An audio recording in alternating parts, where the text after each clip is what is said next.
You may have noticed this week that we have a new graphics package on our show. For example, at the end of a segment, instead of this, this is what you used to see at the end of a segment. Can we play that? Right. Now, that's what you used to see. But now, instead, you see this. That's our new thing. I like it, right? It's kind of like the difference between regular camouflage and digital camouflage, right? Digi-camo. In any case, we have a new graphics package. We're very proud of it. We like it very much. But sadly, in making the change, in switching over to our new graphics package, we have had some really fun errors. My favorite visual error that we committed this week with our new graphics package was on the very first segment of the very first night of the new graphics package. The first time we tried to put up this little graphic that we put up all the time, which is our email address. Here's how you email the show. This is what we put up. That is not how you spell my name. Who knows who that email goes to? It's very embarrassing to spell your own name wrong on national television. We did that on Monday night. And then when we realized that we had done that, I showed the graphic again. I apologized for it. We corrected it, and we moved on. That's what you do, right? When you get something wrong, you acknowledge you screwed it up and you fix it. I once mixed up the Declaration of Independence and the Constitution, and I said with great conviction that the Constitution has no preamble, which is totally wrong. It was super embarrassing. And when I realized I had said that super embarrassing wrong thing, I apologized for it. I corrected the error, and we moved on.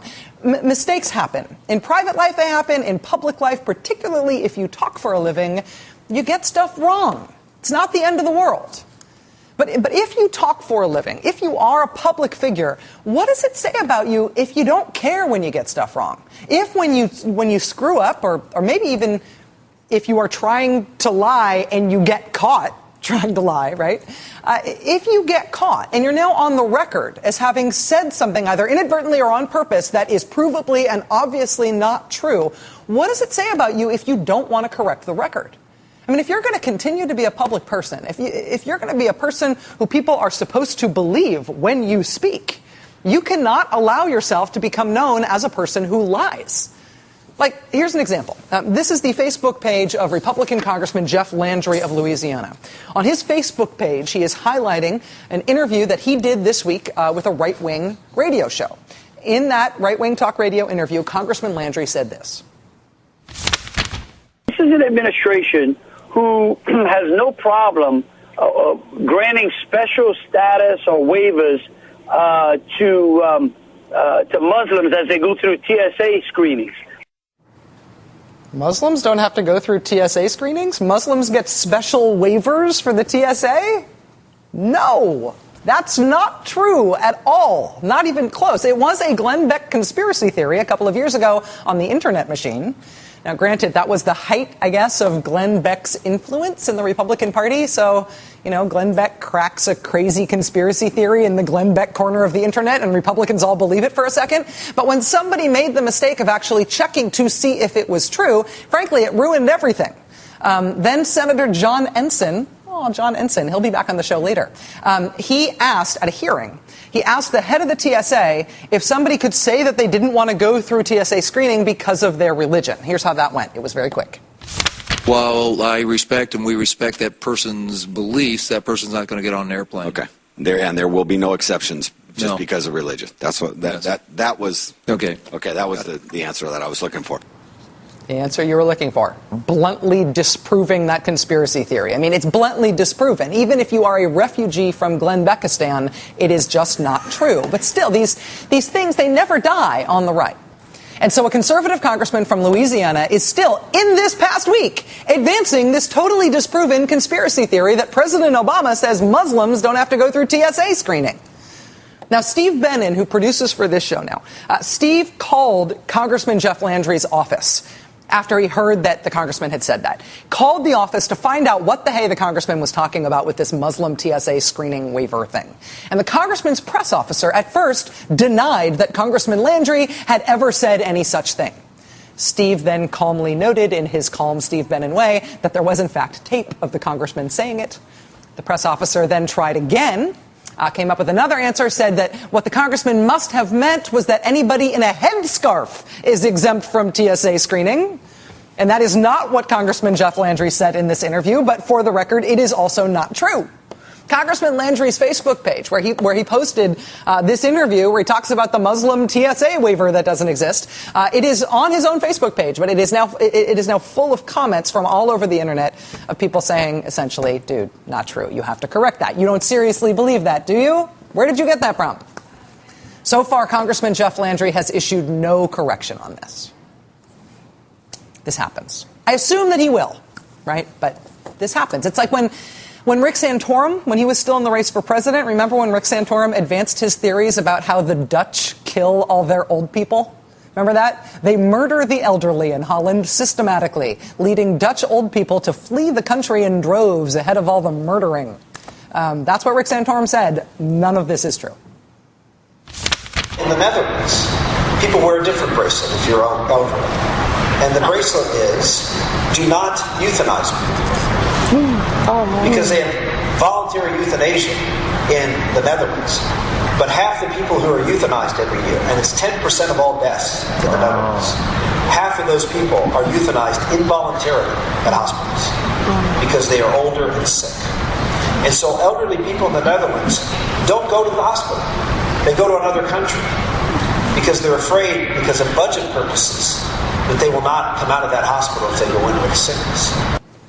None of what Rick Santorum said there is true. None of it. One of the most enjoyable Republican primary segments we did during the whole Republican primary this year was when we had the really handsome Dutch news anchor on the show to check all of those assertions that Rick Santorum made. And yet, nothing that he said was true. So Senator Santorum never corrected the record on the Dutch thing. He never said he was wrong. He is sticking with that one, apparently, even though it is not true. None of it is true. I did have some hope, though, because Senator Santorum did try to correct another one of the whoppers that he told on the campaign trail. Just reading something last night from the state of California, and at the California universities, in several, I think it's 7 or 8 of the California system of universities, don't even teach an American history course. It's not even available to be taught. Amazing, right? Totally not true. Totally untrue. Not true at all. American history classes are available to be taught and are, in fact, being taught at every single one of the University of California campuses. After a very long and, for me, very deeply intellectually satisfying discussion of that particular error with Rick Santorum's chief strategist at the time on this program, in which the chief strategist, John Brabender, who's a very nice man, told me that he thought Rick Santorum took his reputation for honesty seriously enough that he would correct that assertion if it was, in fact, shown to him to have been wrong. After that, we wrote Senator Santorum and pointed out how he was wrong, and Mr. Santorum wrote me a letter back trying to correct it. He retracted his assertion that the University of California doesn't teach American history, and instead he asserted that what he meant to say is that the University of California doesn't teach survey courses in Western civilization. And of course, they do teach survey courses in Western civilization, so the replacement assertion was also untrue. But at least he tried. At least there was an attempt. It was a failed misfire of an attempt to correct the record, but at least there was an effort to correct the record. There was a recognition that there is a record and that it ought to be correct and that you ought to be at least trying to make yourself seem like a trustworthy person. And, you know, there's a little spark of that, too, in the way that Congressman Landry's office responded to the overtures from Steve Bannon. I mean, at least there was an effort to worm out of it.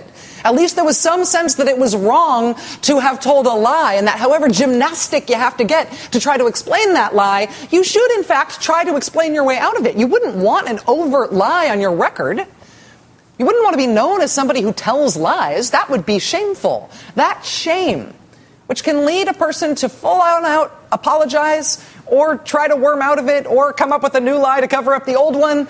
That shame, no matter what it does, that shame itself, that lying is wrong, that shame is valuable. And that is why it is a big deal that the Mitt Romney for President campaign does not seem to have that sense. Again, the issue is not making mistakes, screwing up, getting stuff wrong. Everybody screws up. Everybody gets stuff wrong. It is a question of how you deal with that and how you feel about that, whether you have a sense of shame or regret or a desire to correct the record when you, in fact, say something that is false, when you put your name and your word and your credibility behind something that was untrue. I mean, I know we don't have high expectations of politicians' truthfulness, right, or the general level of honesty in political speech. We do not have high expectations of that. But this is something qualitatively different. Mr. Romney gets caught saying things that are factually wrong. And the thing that is different about him is that he does not mind. He doesn't fix it. He doesn't even try to worm out of it. He doesn't appear to feel any shame about it at all. And he is happy to keep telling the lie once he knows it is a lie. What is that? Because it is a very consistent thing now. And I have not seen this before in big deal, top of the ticket politics in this consistent a way, particularly from somebody who's just running for office and not already holding office and being arrogant about it. From the very first general election style ad that Mr. Romney ran against President Obama back in November, this was an evident problem of theirs. You may remember this ad, right? It was the one where this is how they quoted President Obama. We need to provide relief for homeowners. It's going to take a new direction. If we keep talking about the economy, we're going to lose. That was how Mitt Romney quoted President Obama. Here's what President Obama actually said. Senator McCain's campaign actually said, and I quote, "If we keep talking about the economy, we're going to lose." Cutting that quote the way they did and ascribing it to Barack Obama when what Barack Obama was doing was quoting somebody else for the purpose of criticizing the statement, that is just a flat-out lie. That is not subtle. That is not the kind of thing you get away with even in politics. That is really too black and white. That is too blatant, which was the reaction to that first ad from Mr. Romney by even the very cynical Beltway press. I mean, even they were horrified. And the most important thing, I think, now about that lie by the Romney campaign in their first ad about President Obama is that when they were called out on it, even by the Beltway press, they did not fix it. And Mr. Romney himself was not embarrassed about it when he was asked about it. There was no hidden effort on the part of our campaign. It was instead to point out that what's sauce for the goose is now sauce for the gander. His first ad against President Obama, yes, it's a lie. Yes, he has been called out on it. No, he is not embarrassed. And to this day, they have not taken the ad down. It's the exact same dynamic with what Mr. Romney said last week when he was standing in front of that Solyndra plant. You may recall our reporting that he said the Inspector General of the Energy Department had investigated the loan to that company and found that taxpayer money had been directed to the Obama administration's friends and family. No such thing happened. The Inspector General did not conclude that. It is a lie, and it's not a subtle one, and it's really easily checked. Here's ABC News calling him out on it. Here's the Associated Press calling him out on it. Here's the Chicago Tribune calling him out on it. Here's Fortune magazine calling him out on it. We called him out on it, not that he cares. Mr. Romney told a lie when he said that, and he has been nailed for telling that lie. Yet he has not taken it back. He's not corrected the record.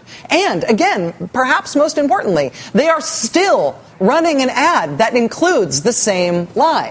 So their candidate is saying it personally. It is in an ad that they are continuing to run. They have been called out. It's factually untrue what they're saying, but they are running with it anyway. And now there is a new one. He's doing it again. A couple of weeks ago, Mitt Romney started citing this book on the campaign trail. It is a book by Noam Scheiber called The Escape Artists, How Obama's Team Fumbled the Recovery. Mr. Romney says this book proves that President Obama passed health reform even though he knew it would hurt the economy. So President Obama deliberately hurt the economy in order to pass health reform, which was going to be bad for the economy. Mr. Romney said 2 weeks ago that that's what this book reports. Waggling Noam Scheiber's book, citing it by name. Noam Scheiber responded at the New Republic, the magazine where he works, saying, that's not at all what was in my book. That's not what my book says. I never reported that. And now again, despite that, as of last night, Mitt Romney is making the same claim again.